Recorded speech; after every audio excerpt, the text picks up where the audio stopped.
जनक पेशे से एक बहुत अच्छी वकील थी, लेकिन कहते हैं ना, बहू कितनी भी बड़ी तोप क्यों ना हो, सास के सामने तो भीगी बिल्ली ही होती है।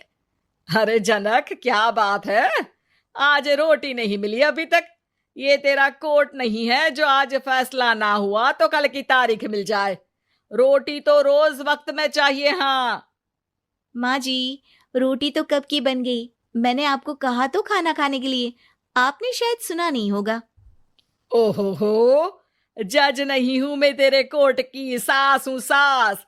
कोई दलील फालतू की मत देना यहाँ। बहुत जानती हूं मैं इन वकीलों को। अपनी बात ऊपर रखने के लिए झूठ बोलने में जरा भी नहीं सोचते। तभी वहां जनक के ससुर आ जाते हैं। अरे भाग्यवान, क्यों बेचारी के काम को कोसती रहती है हमेशा। मैं भी तो था वहां जब ये आई थी तुझे रोटी खाने को बुलाने के लिए। सास को तो अब गुस्सा आ जाता है कि कैसे किसी ने बहू की साइड ले ली। अरे वाह जी वाह, वो तो मैं जानती थी कि कोई ना कोई गवाह तो ये पेश कर ही देगी। पर मैं तो अब सीधा खाना खाकर सोने जाऊंगी। मुझे आदत नहीं है किसी से बहसा बहसी करने की। पता नहीं कैसे ये वकील इतना दिमाग लगाकर खुद तो झूठ बोलते ही हैं, साथ में झूठे गवाह भी ले आते हैं। जनक को सास के ताने सुनने की अब आदत सी पड़ जाती है। एक दिन जनक वकील की ड्रेस पर काला कोट पहनकर कोर्ट के लिए निकल ही रही होती है कि अरे कहाँ चली काला कौवा बनकर?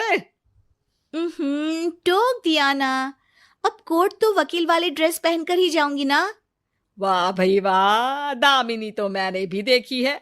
सन्नी पाजी ने ऐसा ही कोट पहना था और कहा था कि तारीख पर तारीख, तारीख पर तारीख। मतलब कि कोई बात करनी है तो बोलिए, वरना वक्त नहीं है मेरे पास खराब करने के लिए। अरे पता नहीं तुझ में क्या देखा मेरे बेटे ने, सारा दिन वकीलों वाली बहस करती है, भोली भाली सास के साथ। अच्छा सुन, जो इतनी बहस मेरे आगे करती है ना, जरा अपने बॉस से कर ले, जो 1 साल भी ना हुए तेरी शादी को और काले कपड़े पहना दिए। अंदर जा और लाल कोट पहन कर आ, पता तो चले कि नई नवेली शादी हुई है। अरे माँ जी, कोर्ट में मेरा बॉस क्या करेगा? ये तो पूरे देश की ड्रेस है वकीलों के लिए। लेकिन सास तो ठहरी सास। अच्छा, तो कोई जरूरत नहीं है 2-4 साल कोर्ट जाने की। शादी थोड़ी पुरानी हो जाए तब इजाजत दे दूंगी मैं तुझे काले कपड़े पहनने की। अब क्या था, मन मारकर जनक को लाल रंग का कोट पहनकर कोर्ट जाना पड़ता है। उसके जाने के बाद आहा, बढ़िया, ये पूरे देश की ड्रेस की बात करने वाली। अरे पहना दिया ना लाल कोट। अब सास आए दिन या तो जनक को उसके काम का ताना देती या फिर उसका काम छुड़वा देने की धमकी। तंग आकर एक दिन जनक पति से कहती है, मैं सोच रही हूँ कि कोर्ट जाना बंद ही कर दूं। अरे क्यों यार, इतना अच्छा करियर है, क्यों छोड़ने की सोच रही हो? अरे लाल रंग का कोट पहनकर जाना पड़ता है। हर बात पर सास ताना देती है कि वकील तेज होते हैं, सवाल जवाब करते हैं, झूठी दलीलें देते हैं। अरे तो ठीक है ना, वो जो कहती है अपनी समझ से कहती है, लेकिन तुमको तो पता है ना कि सच्चाई क्या है। जनक को पति की बात से हौसला मिलता है कि तभी घर पर कुछ लोग आ जाते हैं। अरे आइए आइए पंच साहब, कैसे आना हुआ?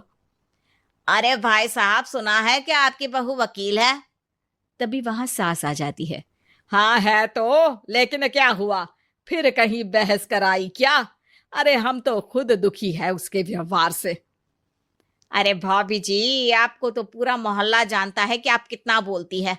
फिर हम यहाँ बहू रानी की कोई शिकायत नहीं, बल्कि अपनी परेशानी लेकर आए हैं। ससुर जी खुश हो जाते हैं। हाँ हाँ, मैं भी बहू को बुलाता हूँ। जनक वहां आती है, सबको नमस्ते करके बैठ जाती है। बहू रानी, हमारे गांव में बड़ी मुसीबत आ गई है।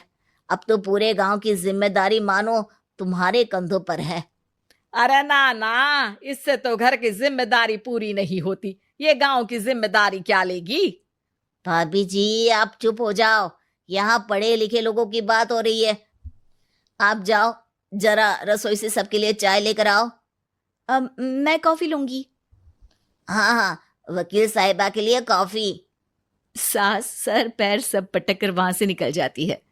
बहू, गांव में पानी नहीं आ रहा है, पड़ोसी राज्य ने हमारा पानी रोक रखा है। इसका मामला तो बड़े कोर्ट में चलेगा पंच जी, लेकिन ऐसा क्यों? वो राज्य हम लोगों से पानी के पैसे मांग रहा है।